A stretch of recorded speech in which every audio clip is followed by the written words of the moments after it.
Hi, I'm James Ivey. And I'm Mike Aiton. And we are back in Mike's garden on the way down to his shed for the second of our Mike shootouts. Now, this is the Mike Super Shootout. Yes, what we wanted to find out was just how good is the U87 and how does it stand up to its competitors? It's always been held as the gold standard for either for singing or for voiceovers. It's typically the classic microphone most engineers tend to put up first. And we wanted to see just how does it stand up against its peers.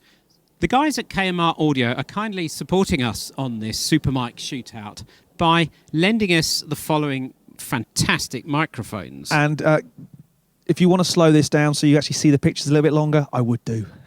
We have for your delectation a Josephson C715, a Brawner VMA, a Microtech Geffel UM900, an AEA KU4, the Manley referenced cardioid, and the Peluso 2247 LE.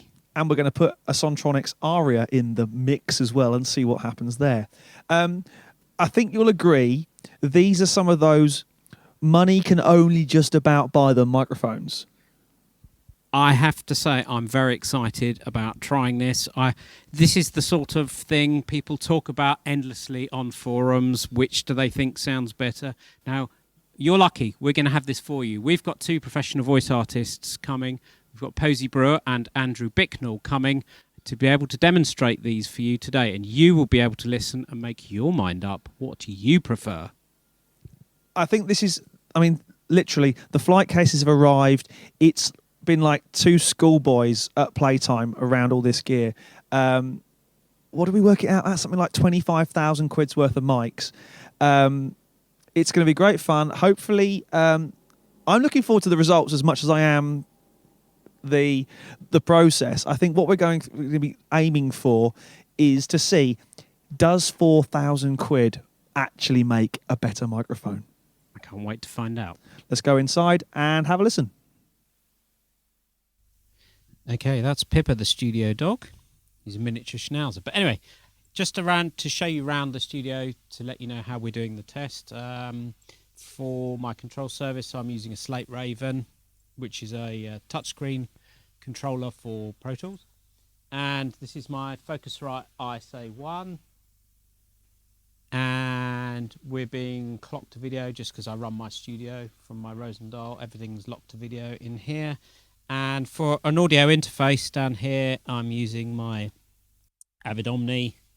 And down here is my Pro Tools PC. Thank you very much, Neil.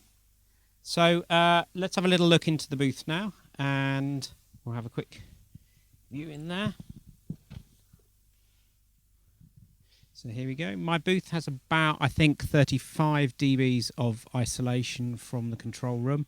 There is a double air gap between the door and the frame, and the desk in there is an acoustic desk. And you'll see my 414 there, which is my studio microphone of choice so far. Yeah, my studio headphones are Bear Dynamic DT100s.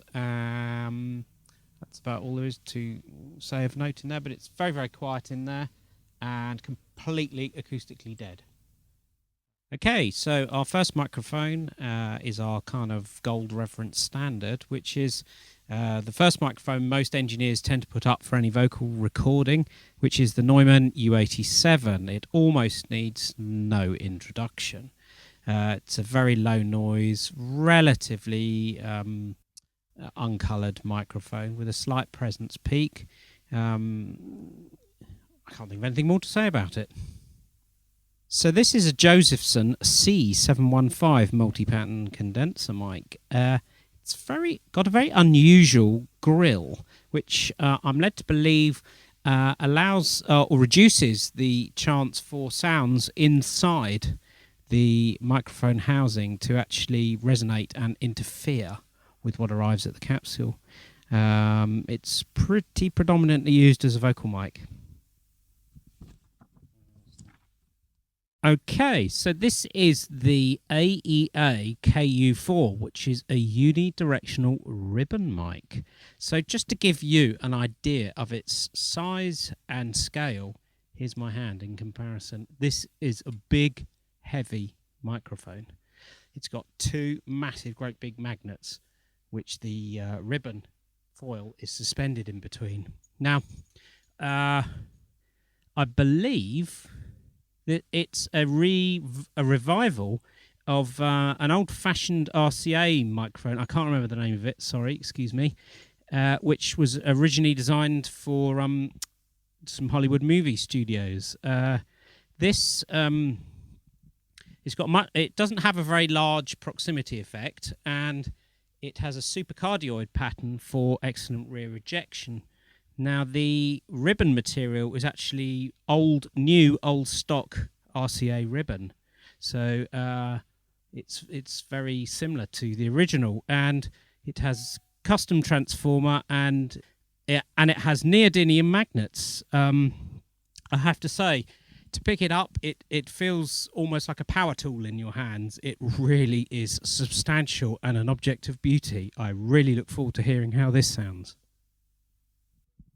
Okay, so this is the Brawmer VM1. Now, I have to say, this is, when you pick it up, it feels like a beautifully teutonically engineered piece of solid substance. It's quite something to hold.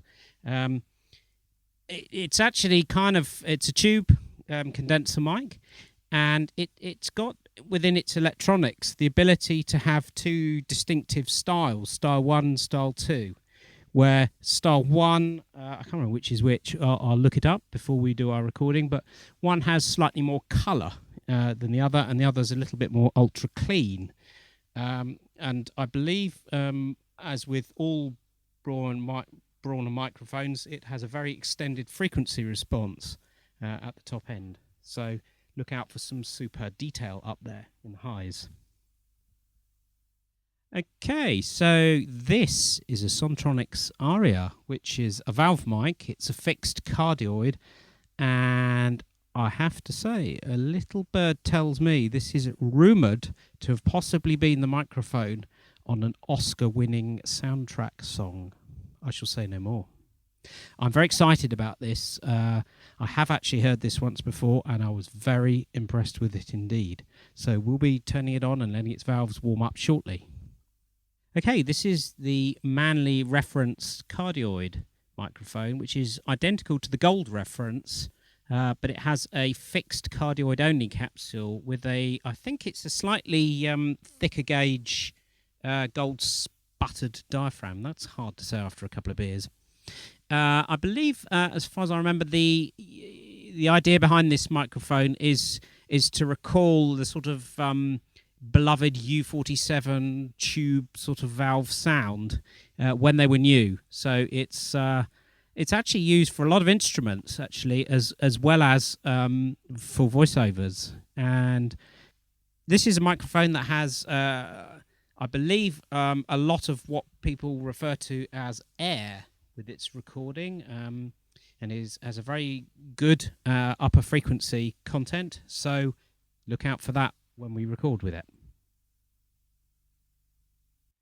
Okay, so this is an SE Gemini 2. It's a dual valve microphone, which is slightly unusual. And it's got a 12AX7 input valve. And on the output stage, instead of a transformer, is a 12AU7 valve, I'm led to believe. It also has a 10 dB pad and a bass cut. It's also quite large and quite heavy. And I have to say, I've heard good things about this. Okay, this is the Peluso 2247 LE, which is for the limited edition version. This is one of these legendary Neumann U47 clones. It's got a vintage German style steel tube in it, which I believe was manufactured in between the 40s and the 60s. So it actually does contain vintage tubes. So which are very, very similar to the original U47 tube. So we're expecting great things of this. It's got 9 polar patterns, which are controlled from the power supply. And it's, according to its manufacturers, it captures the low frequency nuances of the original U47, but with smooth mids and balanced highs. So we expect good things of this. Okay, this is the Microtech Geffel UM900. For those of you who've not bumped into this curious and interesting looking microphone, Microtech Geffel were the original manufacturers for Neumann microphones, I believe, and then when the Berlin Wall came up, actually ended up in East Germany, whereas Neumann, I believe, stayed in West Germany. I have actually used one of these before and was introduced to it by a friend of mine who has recorded gold discs for Andrew Lloyd Webber. And I have to say, it's been my favourite microphone I have ever recorded with. I'm very excited about having another opportunity to record with this. It's large diameter dual membrane capsule. It's switchable between omni, cardioid, wide cardioid, hypercardioid, and figure of 8. Also of interest to note is this is actually, although you wouldn't believe it, a valve microphone. So within the actual body itself is a very small valve, and via very clever electronics inside, they have managed to do away with the traditional valve power stage box that you have to have, and have managed to power it with phantom power, so 48 volts phantom power, which kind of is quite revolutionary actually. And so for my money, I think you get from what I've heard of this so far, the best of valves and the best of non-valve circuitry built into one. I love it.